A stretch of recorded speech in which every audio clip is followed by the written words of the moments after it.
What makes copy persuasive? What makes you do something that you not normally do after reading copy? What makes you pull out your credit card or give your email? There must be something, right? So what makes persuasive copy persuasive? This is Bhaskar, and I wanted to talk to you about persuasive copy today. Emotions, that's what I would say should all persuasive copy have. It's not pure content, it's not pure information. While information is a big part of it, features, benefits, all of those are a big part of it. But emotions, if your copy cannot evoke the emotions emotions in your reader or emotions in your audience, your copy won't have any kind of impact. People won't click on the link to set up a demo, people won't buy anything from you, people won't give your email, and everything goes to shit. So how do you evoke emotions? How do you evoke emotions? And what kind of emotions should you even consider hitting? I listened to this video by Dan Kennedy, who's a pretty famous copywriter and a direct response marketer. He's a veteran in this field. He is one of those, he's what you call the Michael Jordan of copywriting and marketing. And in a video, he highlighted 7 emotions. 7 emotions that every piece of persuasive copy must at least have.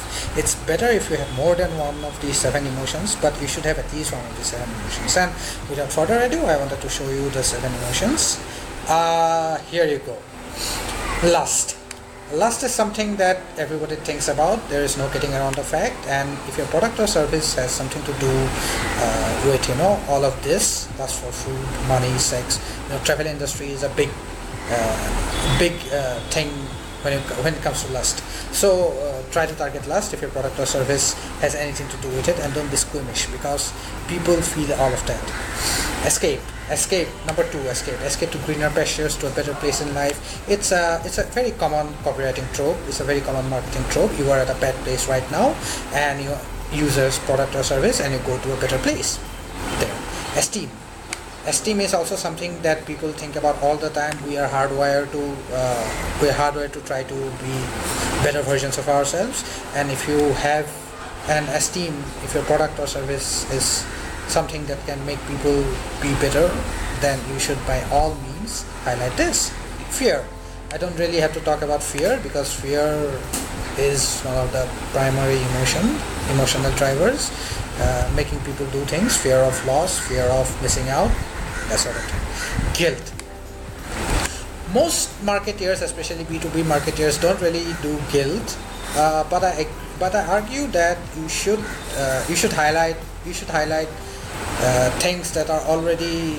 You should highlight the thoughts that people are already thinking. Most people have issues, sitting at home, sitting at office, wasting time and not giving enough time to their friends, family, children, that sort of thing. So people are thinking about it, and it is important to highlight this aspect. Affinity to a tribe, affinity to a group, affinity to a cause, affinity to a train of thought. We are all hardwired to be social, and that's how you can also pitch and position your product or service, that you are a part of a larger group.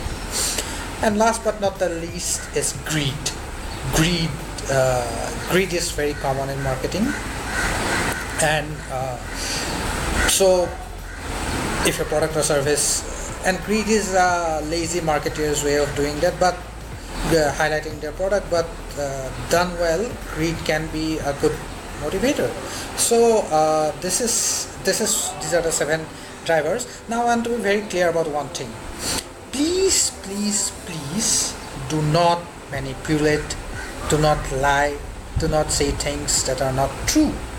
Do that, and the best marketing, the best sales letter, the best emails, the best web copy of the world will not get you buyers. Sure, they might